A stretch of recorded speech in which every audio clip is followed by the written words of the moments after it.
and assembled company. Welcome to the World Storytelling Cafe and the Storytelling Lounge at the Glastonbury Festival, Kidz Field. Let's make some noise!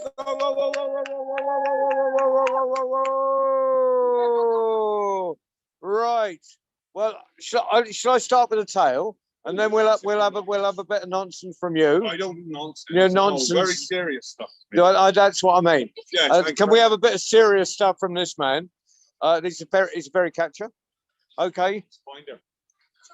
Okay, I just got to let people in. There we go. Right. Now, these fine young people here. We can say hello, say wait. They listened to me earlier, so I won't tell the same story again. I'll do a short chicken story. It's a chicken story. It's from Louisiana. Trudy Terry told me this story. Trudy Terry was a Texas storyteller, and she told me this story, and it's about Jose the chicken. Now, he was only a little fella, and he'd never been allowed out of the house by himself. You can remember that when your parents were sort of just can't go out by yourselves, and but she thought it's his cousin's wedding on the other side of town, so I think it'll be safe. So she polished his beak, and she put him in a white feather suit, and she sent him off. Now, Jose he was told not to stop for anything and not to speak for anyone. Now, Jose had the worst voice in the whole world. Whenever he sang, the insects put their fingers in their ears, and the birds put their fingers up their wings over their heads.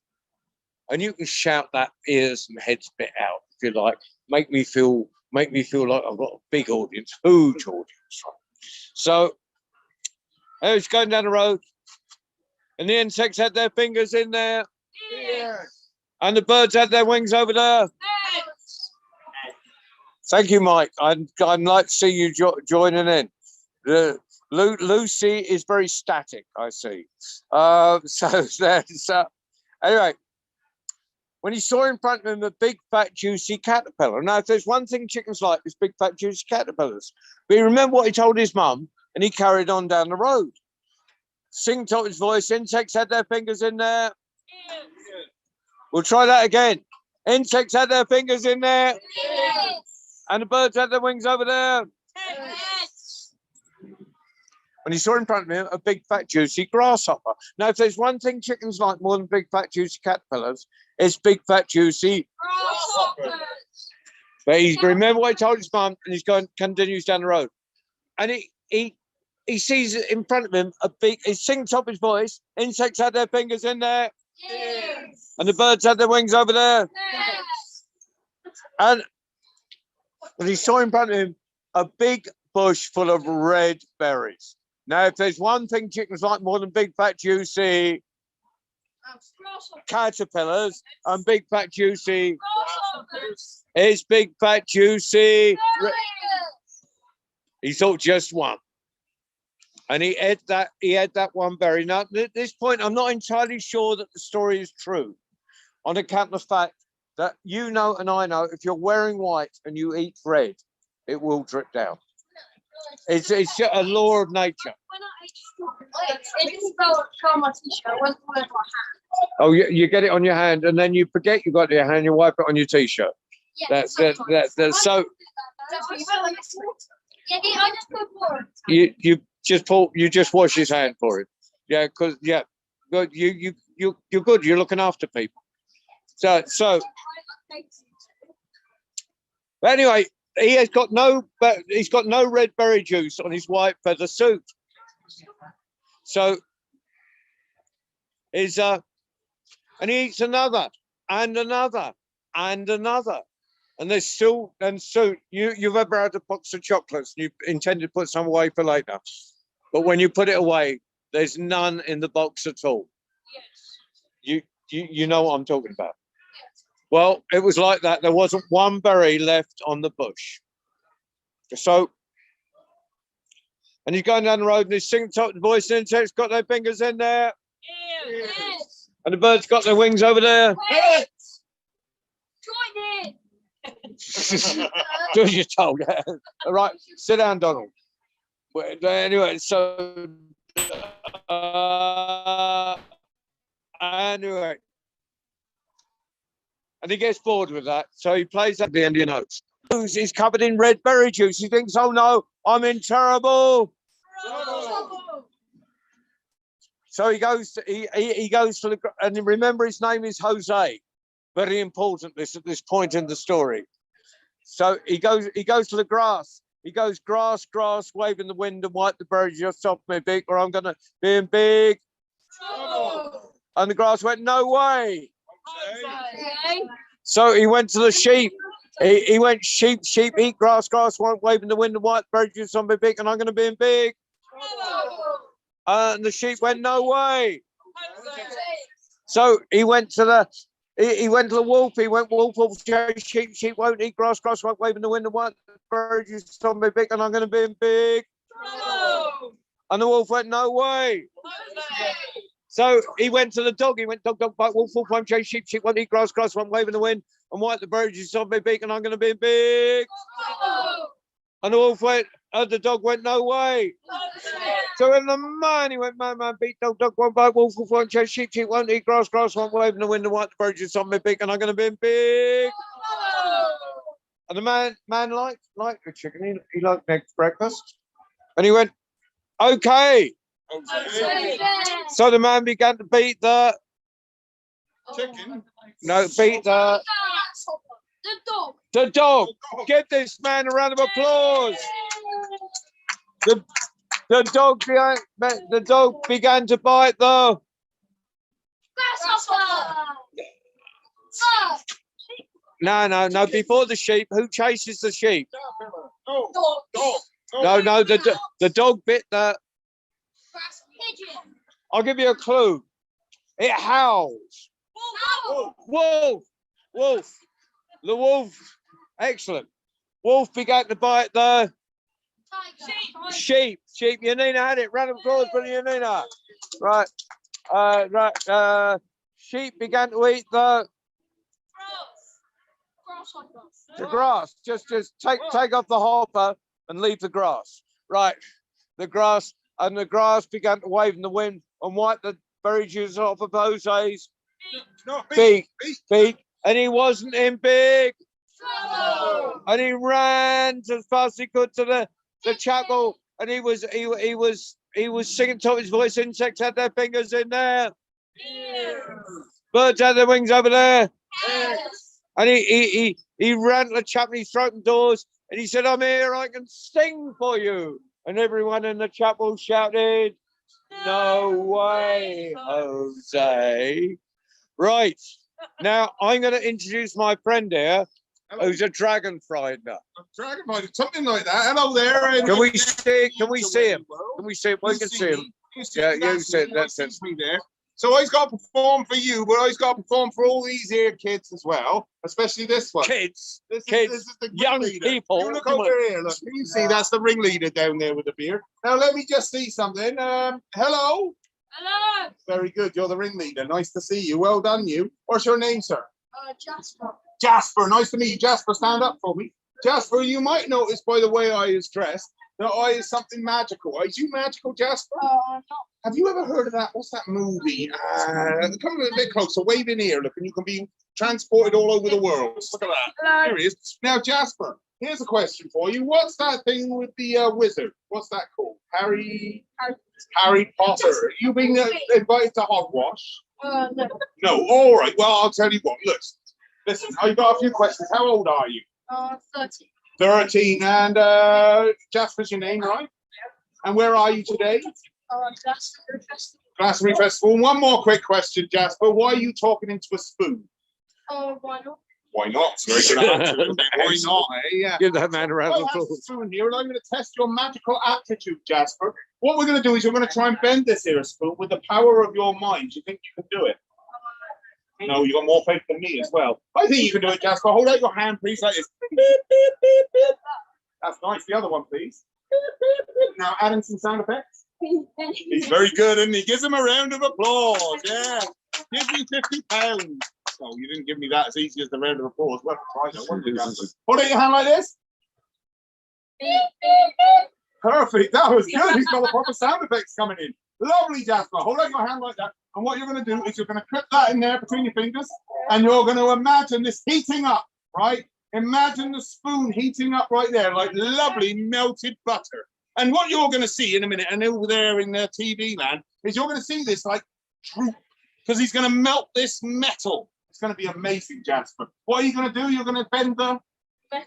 What kind of metal is it? What is it? It's a Spoon. perfect. All right. So you're going to focus on that there, and you're going to start it to bend. Now you have to look right here, otherwise it's not going to work. Hold it up nice and high.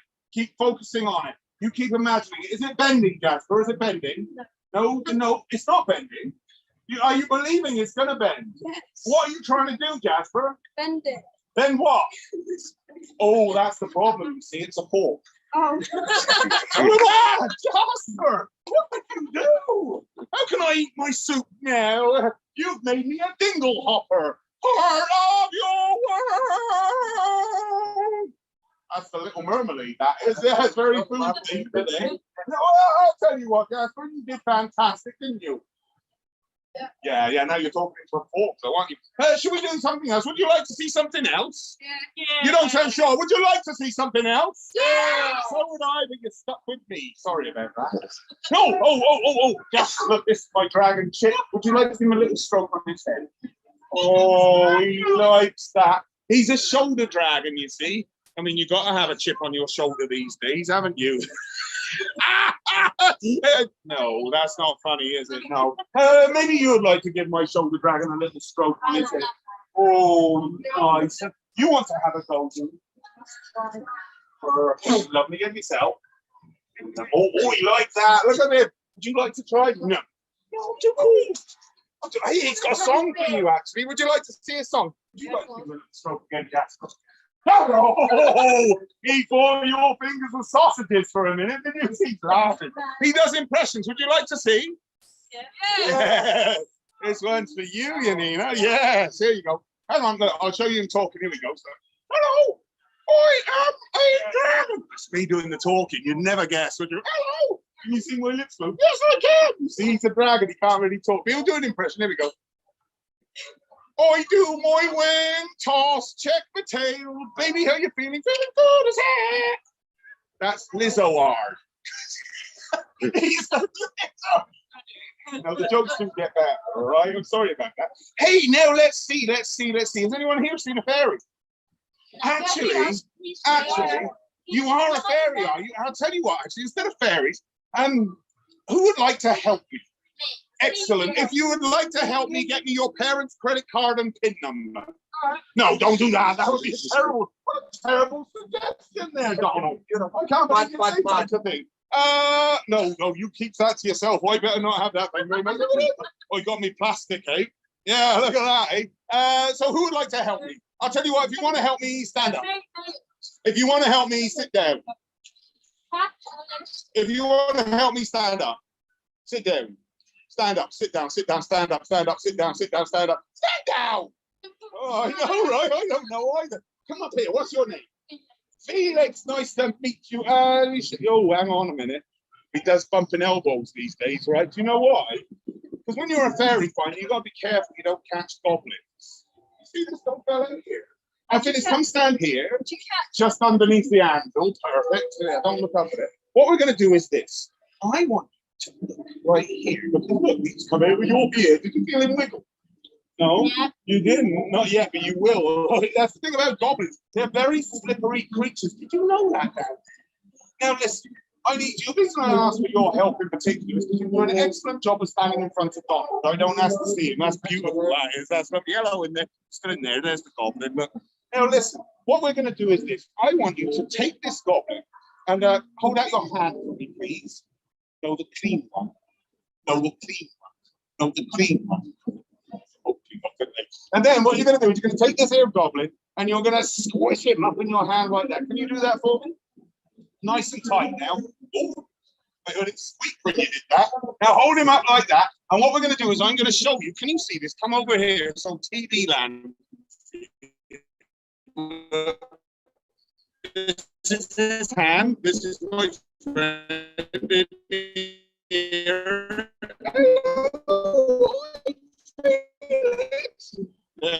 Sounds just like me, but with a squeak voice. Oh, it's going to jump from your hand to my hand. What we make it jump? 2! How many goblins is that? 2. Huh? How many? 2. I am not wearing a tutu. These is trousers. What are you talking about, tutu? Did you see that, tutu? I'll tell you what, give Felix a big round of applause. He returns to his seat. And maybe someone else would like to help me. Who would like to help? You'd like to help me, would you? Come up, come up. They'd like to. No, she don't want to help me. It's you. You can't volunteer someone else. That's called not volunteering. What's your name? Choose your favorite goblin. Which one? That one. Hold on to him then for a second. Actually, no. Hold on to this one. I'm going to put your favorite in my pocket over here. What did you do? Hang on a minute. I saw an idea. Which one is your favorite? This one. Or was it this one? Tell you what. If I take these two here, and Dad takes that one there, I'll put him in my pocket. Now, here's the question for you. You was all watching very closely. How many goblins have I got in my hand? What? I can't hear you. How many goblins? 4? How many do you think? None? No, I got one, you see, but this one is a toilet goblin. He's in a toilet! And that feeling, my friend, is why you never, ever shake hands with a fairy finder. I know what you're thinking. How come he got a flushing toilet at Glastonbury? I didn't. I know, right? You got to be a goblin. No. Give him a round of applause for his help. Yay! But I will say something. Hey! I didn't say go anywhere. Come back over here. You can go. There you are. Lovely. A big round of applause. Perfect. That's good. Do you want to do something else? Yes. Oh, fantastic. Thank you. Hi, World Storytelling Cafe. Hello, Glastonbury. Hey! Fantastic. So I'm having to do my own camera work, which is really weird because normally when I'm storytelling, I'm telling to the audience here or I'm telling to the audience here, but I'm doing both things at once. It's all a little bit confusing, but that's okay. My name's Janina. I'm a storyteller. Are you guys heading off? Hey, thank you ever so much for coming. Take care. Have you got all your stuff with you? Excellent. All right. Come in. Oh, we got some people going out. We've got some people coming in. Hello, you are very welcome, everybody. Come in. Sit yourselves down. Make yourselves at home. Fantastic. Well, just while our audience is getting themselves settled, I'm going to say hello to you. My name's Janina Vigers. I'm a storyteller and I'm coming to you live from Glastonbury in the Kidz field. We've got a new audience now. Hello to you too. Lovely to see you. Hello, grown-ups at the back. Hello. You're just as important, but not quite as important as these people here. So I'm going to focus on you and you at home. So, well, my goodness me, I've had a lovely day. I've had a hot day. Have you had a lovely hot day as well? You look a little bit warm. Have you had a lovely day too? Yeah. Have you had a nice day today, my friend? Have you had a nice day today? Fantastic. There's so much fun going on here as well in the Kidz field and the World Storytelling Cafe.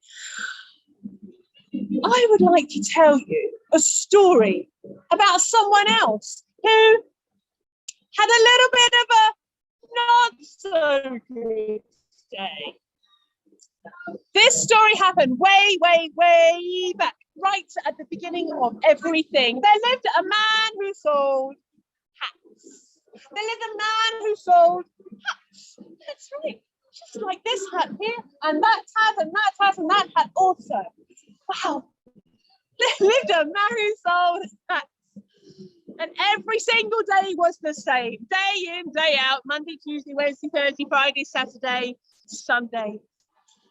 The man sold hats, put all of his hats into the cart, picked up his cart or his wheelbarrow, put all of his hats in the wheelbarrow, and pushed the wheelbarrow all the way down a long, straight, dry, straight, pouring straight, dusty, straight road.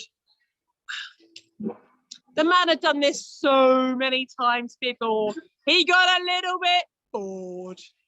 He got a little bit daydreamy, and he wasn't paying attention to where he was going. He picked up his wheelbarrow and he pushed it quietly and slowly along the road, but he didn't see, because he wasn't paying attention, he didn't see the huge hole that had opened up in the road just in front of him. He didn't see the big hole in the road. He certainly felt it, though, when the wheel of the car rumbled and tumbled closer and closer to that huge hole in the road, and bang! The wheel of the wheelbarrow hits the hole, and the whole wheelbarrow wobbled and toppled and fell over. It fell right the way over, and every single hat that was in the wheelbarrow fell out. There were top hats, bubble hats, bowler hats, baseball caps, bonnets, and balaclavas too. All of the hats everywhere, including the hats from the man's own head, was on the floor. Well, the man looked around and he was, well, do you think he was happy? The man was not happy. The man looked around, found his own hats, and picked up his own hat from the floor, put his own hat back on his not very happy head. Oh, now I'm going to have to pick up all these hats by myself. So he started picking up the hats and he put his own hat back on his own head. But what he didn't realize was that he was being watched. He was being watched from the top of the trees. You see, next to the road that he was walking down were hundreds and hundreds and hundreds and hundreds and hundreds and hundreds of trees. Tall trees. And at the top of the tall trees were hundreds and hundreds and hundreds and hundreds and hundreds and hundreds of monkeys. The monkeys, they were sat at the top of the trees. Now, monkeys are very good at doing three things. Monkeys are very good at climbing trees. They're very good at eating bananas. And they are very good at copying people. They are very good at copying people.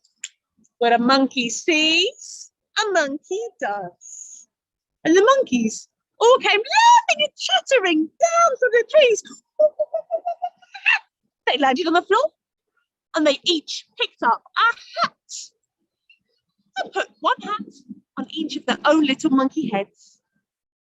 And then they went laughing and chattering back up to the tops of the trees again. Hundreds of monkeys wearing hundreds of hats at the top of hundreds of trees. Do you think the man was happy? No, the man was not happy. The man was grumpy. I wonder who here has got a grumpy face they can show me? Grumpy. That's a grumpy face. Oh, look at these grumpy faces, everybody. Oh my goodness. Oh, grumpy, grumpy, grumpy. Mike, I don't think you've ever been grumpy in all your days, have you? Wow. The man was not happy. In fact, he was so not happy. Do you know what he did? He took his hand and he put it around his mouth and he looked up at those monkeys and he said, "Hey, monkeys, give me back my hats." But you know and I know that what a monkey sees, a monkey does. And all the monkeys looked at their little monkey paws and put them around their little monkey mouths. And the monkeys all said,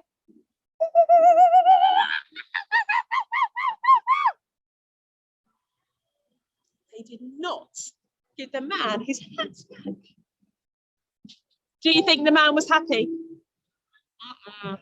The man was not happy.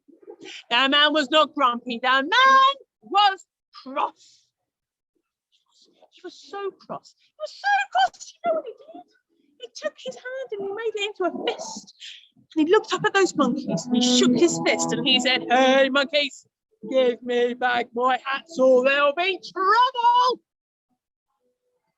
Well, you know and I know that what a monkey sees, a monkey does. And the monkeys all looked at their little monkey paws, made them into little monkey fists. And the monkeys all shook their fists back down at the man on the ground. And the monkeys said,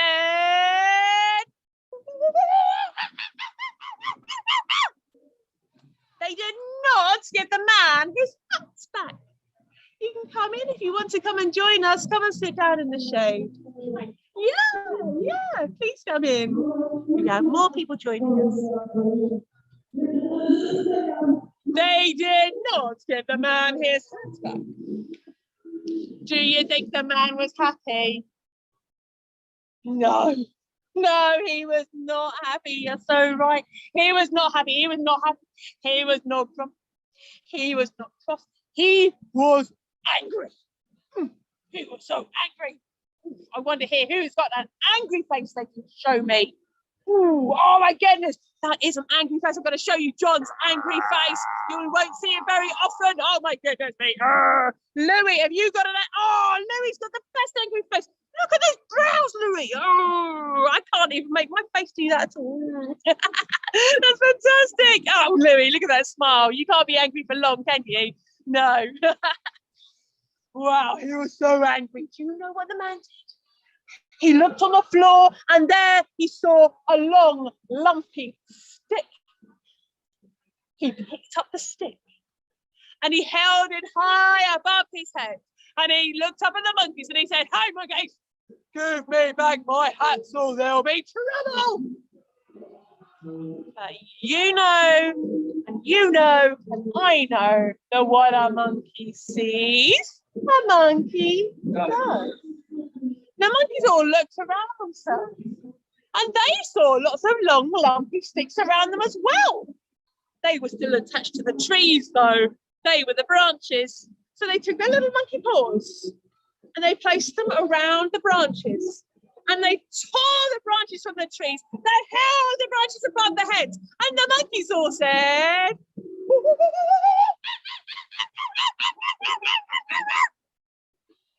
they did not give the man his hats back. Do you think the man was happy? No, he was not. The man was not happy. The man was not cross. The man was not grumpy. The man was not angry. The man was furious. Oh my goodness, he was so furious. I don't think you've ever been furious before, have you? No, fury is a big, big, big feeling. But when you are furious, your hands go tight and your shoulders go tight and your jaw goes tight and your eyebrows go tight and your knees go tight and your teeth go tight and your tummy goes tight. And the only thing left for the man to do was to and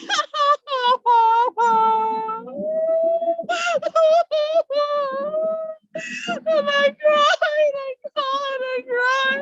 Oh, what's the use anymore? He said, it's no good. I'm never going to sell hats again. I'm just going to give up and go home. And he took the hats from his own head. He took it off and he threw it on the floor and he said, that's it. I give up.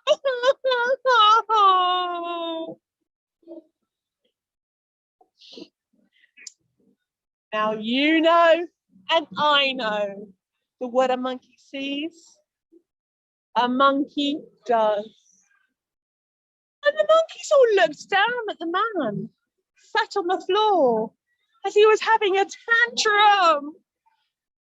And the monkeys took the hats from their own heads. And the monkeys threw the hats down on the floor as well.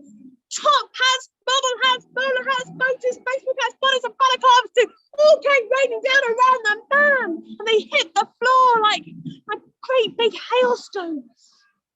And there was one hat that when it came down and down and down and down and down and down and down and down, it was a top hat, just like John's. A top hat, what you need to know about a top hat is that when you tap it, It is very hard. It's very hard hat. So when that hat fell down and down and down and down and down and down and down and down and down, it hit the man on the head. Well, that made the man stop crying. The man stopped crying. He wiped his eyes. He wiped his nose. He opened his eyes and looked down on the ground, and what did he see? He saw his hats. Top hats, bobble hats, bowler hats, boaters, baseball caps, bonnets, and balaclavas too, all laying down on the ground.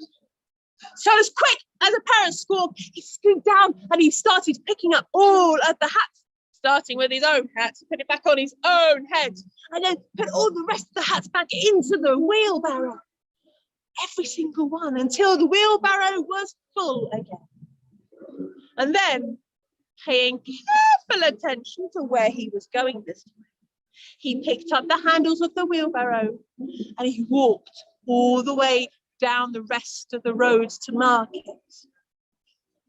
And if you walk down the rest of the road to our market here at Glastonbury, just at the bottom of the kids' field, turn right, turn left, and then turn right again, you will find him, because he's here in our market selling hats. And you can go to his market stall and you can try his hats on, the top hats, the bubble hats, the bowler hats, the boaters, the cowboy hats, and the festival felt hats too.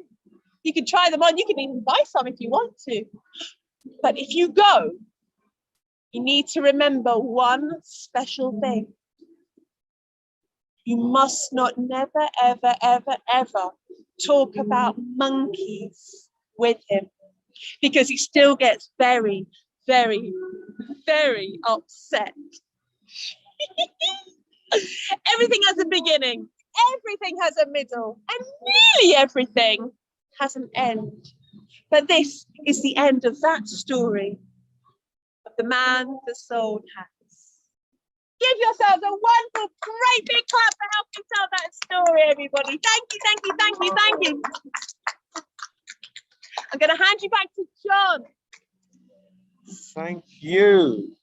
And thank you, Louis, for joining in. And thank you, Mike, and Mike, and Mike, and Mike, and Mike, and Lucy. Right. Now, we've got a very old friend of the World Storytelling Cafe with us. We have Mr. Donald Nelson. But before that, I've got a little extension to the last story that Baden told me. Because Baden knew that hat maker's grandson. And that grandson, he'd been told that he made hats too.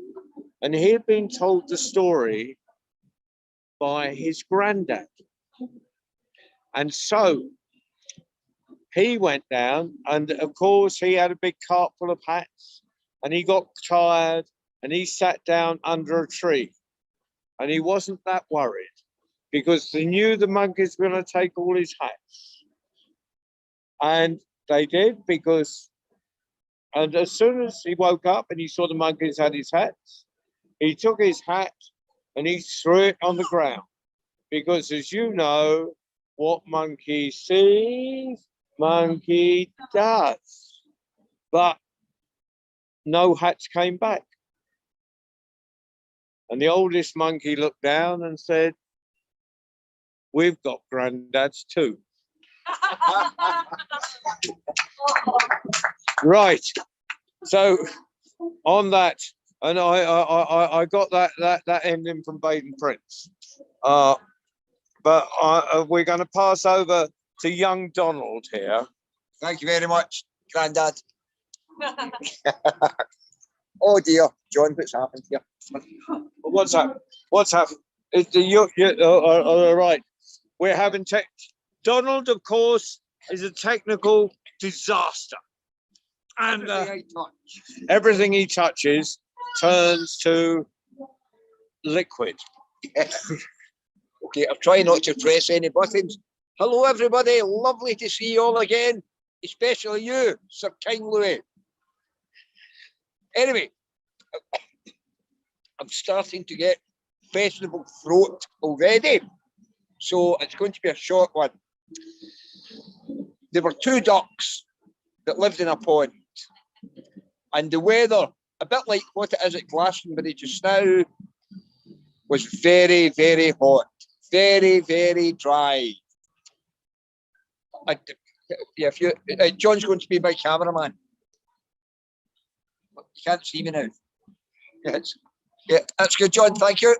The weather was very, very dry, and the pond was drying up, and the ducks had nowhere to swim, and they'd nothing to eat, and they decided that they were going to fly away somewhere and find a new pond or some new water to live in. Well, there was a frog that lived in the pond as well, and the frog heard them talking about it, and the frog was a bit of a, and he said, what about me, what about me, what am I going to do if you leave here, right? And the pond will dry up, and then I'll have nowhere to swim, and I'll have nothing to eat. And the duck said, oh, well, I suppose we better take him with us. But how are we going to get him to where we're going? Because frogs can't fly. So the ducks thought about it for a minute, and they had an idea. One of the ducks said, why don't we get a stick? And if you take one end in your bill, and I take one end in my bill, the frog can hang on, and then we can fly off and find a new place to live. Well, the frog thought this was a great idea. So the next morning, they got a stick. One duck took one end of its bill, the other duck took the other end of its bill, and the frog hung on. Now, as I say, this frog, he was always complaining about something. And if you've ever been in a car on a long journey with children, you'll know the familiar sound of, are we nearly there yet? Are we there yet? I need a wee one. And that's what the frog was like. The frog held on, they took off, and they're flying, and they were only 10 minutes into their journey when the frog started.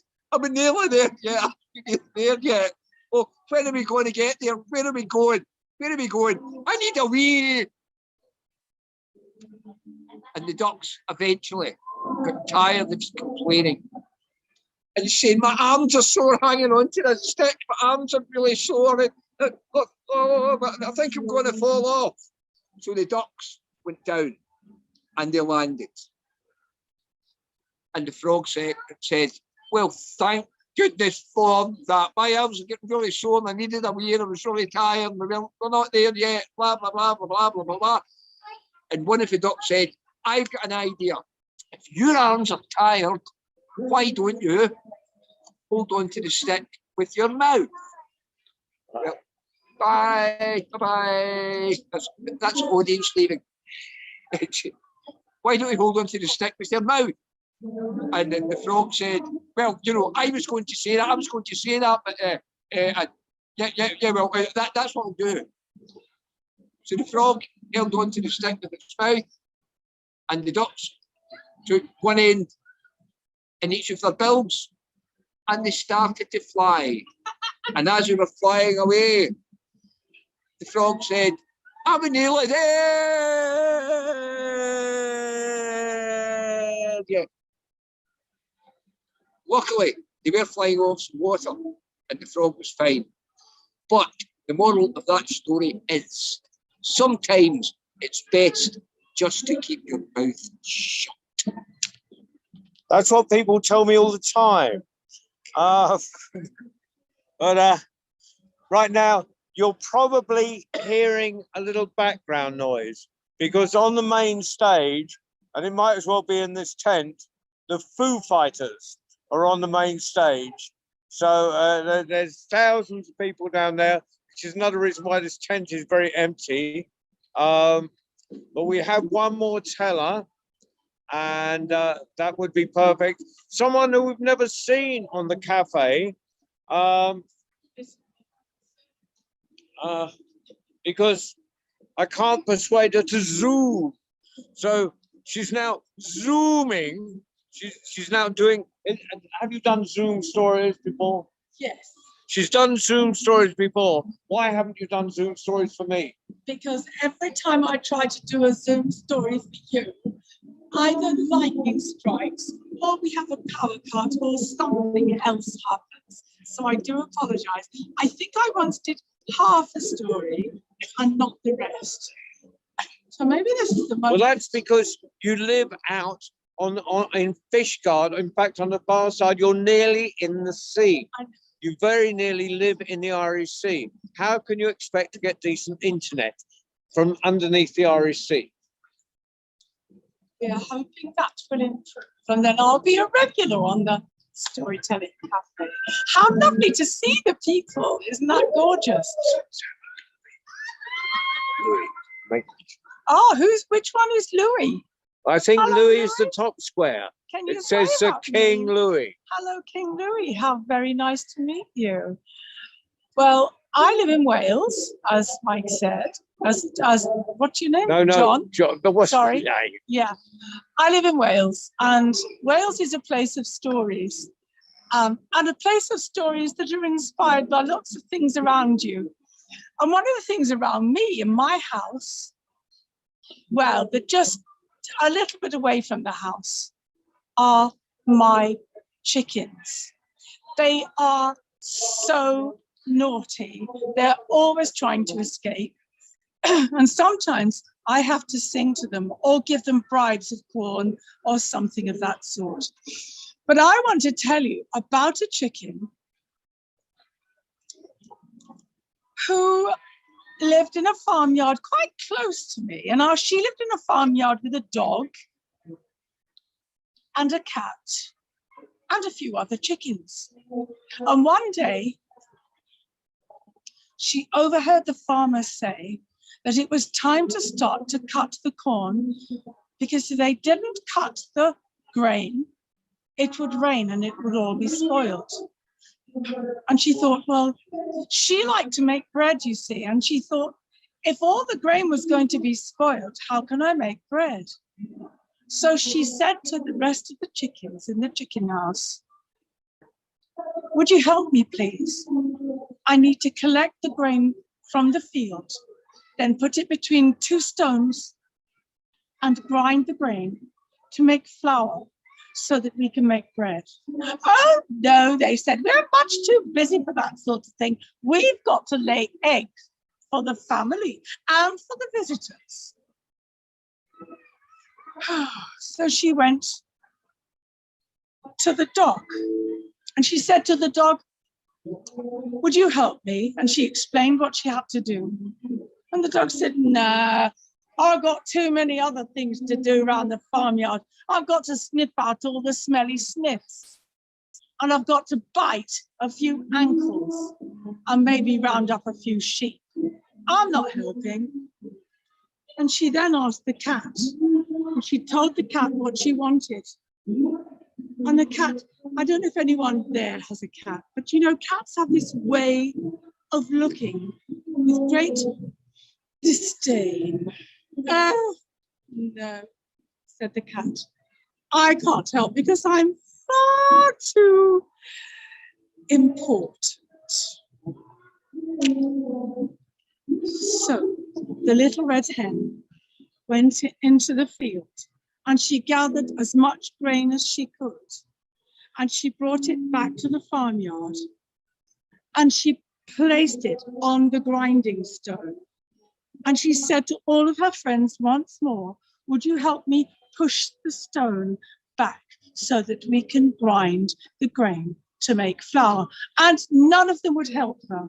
So she pushed and pushed. And you know, it's a funny thing, even if something is really heavy, if you are determined and if you are happy and prepared to do a little at a time, you can push something very heavy. And eventually she got the top stone on top of the grinding stone.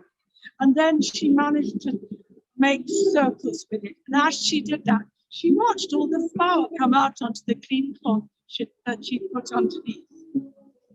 When she finished, she had enough flour in that clean cloth, which she gathered up all the corners of, which she then took to a bowl that had been left in the farmyard for that purpose. She tipped the flour into the bowl. She added just the right amount of water, and then she added the magical thing. Now, if anyone there has ever made bread, you know that the magical thing is yeast. She had some yeast because it had been collected a long time ago and it had been sitting in a pot waiting. So she took the yeast and she added it to the flour and the water, and then she started to mix it up. Now, sometimes yeast needs a little something sweet to help it make bubbles and ferment and make the bread rise. So she went just outside the gate to the beehive and she persuaded the bees to give her a little honey. And she took the honey and she placed that in the mix. Then she mixed it all up, and when it got too thick for her to do it with the long stick, she then used her feet and she kneaded the bread. Now you can use your hands, which is what I do when I make bread. You knead the bread and you push it around the bowl and you knead it and you knead it until everything is beautifully mixed. Then she took the bread and she left it in the sunshine. And half an hour later, she came back and she took the bread, which by now had become twice as big as normal. And she took that bread and she kneaded it again and she made it into 3 loaves. And she placed the loaves by the fire and she roused the fire. And as the fire cooked the bread, she turned each loaf round gradually so that every side of the bread had heat from the flames. And after about half an hour, she was happy that the bread was cooked. She turned it over and tapped the bottom of the bread with her foot. It sounded just right, which means it sounds a bit hollow. So she took the bread to the corner of the field and she started to eat it. Do you know, it was delicious. And everyone else in the farmyard went, mmm. And the rest of the hens came and said, oh, perhaps you could spare a little for us. We haven't had much to eat today. And she said, no, you wouldn't help me. I'm eating it all. And they left.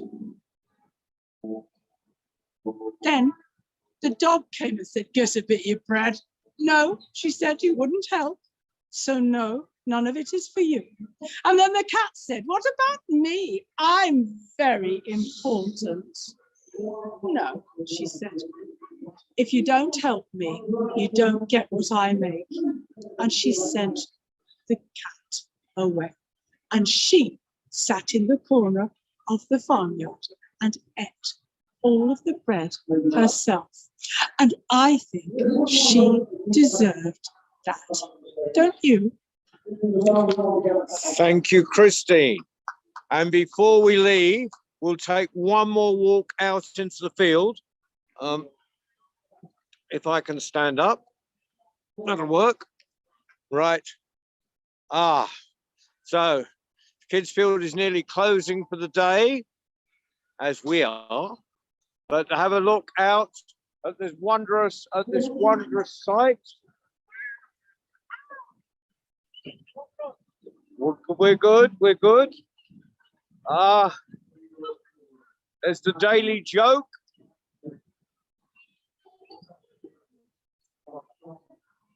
So that's the Kidz Field, which is like a little festival on its own.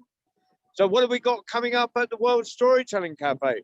Well, next Friday, well, before that, of course, is Tuesday, which is our Young International Tellers. And next Friday, we have from north of the border, we have Michael Kerrins, which you'll love, Louis. or Sir King Louis, I should say. So I shall probably be sitting in a much hotter clime. It's been warm this, but I think it's even warmer in Marrakesh. So thank you all for visiting. Thank you, Mike. Thank you, Lucy. Thank you, King Louis. Thank you, Mike Pepsi. And of course, Waleed, who's been flying the magic carpet. Bye, everybody.